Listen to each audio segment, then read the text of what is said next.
Hi hello ನಮಸ್ಕಾರ ವೀಕ್ಷಕರೇ, ಕರ್ನಾಟಕ ಟಿವಿಗೆ ಸ್ವಾಗತ. ನಾನು ಯೋಗೇಶ್ ಈಶ್ವರ್. ಜಗದೀಶ್ ಶೆಟ್ಟರ್ ಅವರು ಬಿಜೆಪಿಗೆ ಮರಳಿದ ಬಳಿಕ ಬಿಜೆಪಿಯಲ್ಲಿ ರಣೋತ್ಸಾಹ ಜೋರಾಗಿದೆ.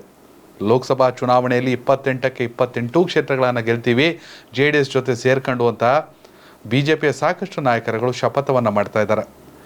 ಅದರಲ್ಲೂ ಬಿಜೆಪಿಯ ರಾಜ್ಯಾಧ್ಯಕ್ಷರಾಗಿರುವಂಥ BY ವಿಜಯೇಂದ್ರ ಅವರು ತುಂಬಾ ರಣೋತ್ಸಾಹದಲ್ಲಿದ್ದಾರೆ. ಕ್ಲೀನ್ ಸ್ವೀಪ್ ಅಂದರೆ ಏನು ಅನ್ನೋದನ್ನು ತೋರಿಸ್ಕೊಡ್ತೀವಿ, ಕಾಂಗ್ರೆಸ್ಗೆ ಬುದ್ಧಿಯನ್ನು ಕಲಿಸ್ತೀವಿ, ಗ್ಯಾರಂಟಿ ಹೆಸರಿನಲ್ಲಿ ಜನರ ಜೊತೆ, ಸಾರ್ವಜನಿಕರ ಜೊತೆ, ಜನಸಾಮಾನ್ಯರ ಜೊತೆ ಬ್ಲ್ಯಾಕ್ ಮೇಲ್ ಪಾಲಿಟಿಕ್ಸನ್ನು ಮಾಡುವಂಥ ಕಾಂಗ್ರೆಸ್ಸಿಗರಿಗೆ ನಾವು ಬುದ್ಧಿಯನ್ನು ಕಲಿಸ್ತೀವಿ ಅಂತ ಶಪಥವನ್ನು ಮಾಡಿದ್ದಾರೆ. ಜಗದೀಶ್ ಶೆಟ್ಟರು ಬಿಜೆಪಿಗೆ ಮರಳಿದ ಬಳಿಕ ಕಾಂಗ್ರೆಸ್ನಲ್ಲಿ ಒಂದು ರೀತಿಯ ತಳಮಳ ಶುರುವಾಗಿದೆ.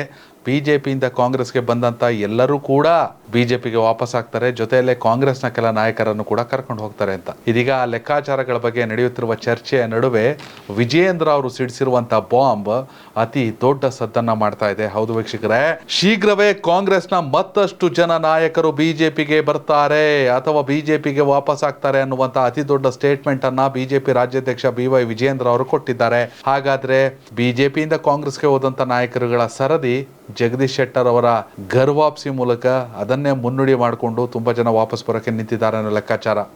ಅದರಲ್ಲಿ ಬಾಬುರಾವ್ ಚಿಂಚನ್ಸೂರ್ ಹೆಸರು ಕೇಳಿ ಬರ್ತಾ ಇದೆ, ಲಕ್ಷ್ಮಣ ಸವದಿ ಹೆಸರು ಕೇಳಿ ಬರ್ತಾ ಇದೆ.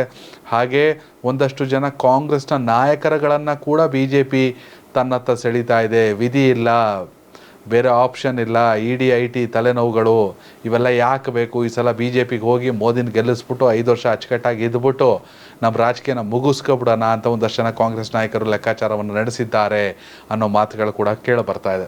ವೀಕ್ಷಕರೇ, ವಿಜಯೇಂದ್ರ ಅವರು ಹೇಳಿದಂತೆ 28ಕ್ಕೆ 28 ಲೋಕಸಭಾ ಕ್ಷೇತ್ರಗಳನ್ನು ಬಿಜೆಪಿ ಗೆಲ್ಲೋದು ಅಥವಾ ಬಿಜೆಪಿ ಮತ್ತು JDS ಮೈತ್ರಿ ಗೆಲ್ಲೋದು ಅಷ್ಟೊಂದು ಸುಲಭದ ಮಾತಾ? ತನ್ನದೇ ಸರ್ಕಾರ ಇದ್ದರೂ ಕೂಡ ಕಾಂಗ್ರೆಸ್ ಖಾತೆಯನ್ನೇ ತೆರೆಯಲ್ವಾ?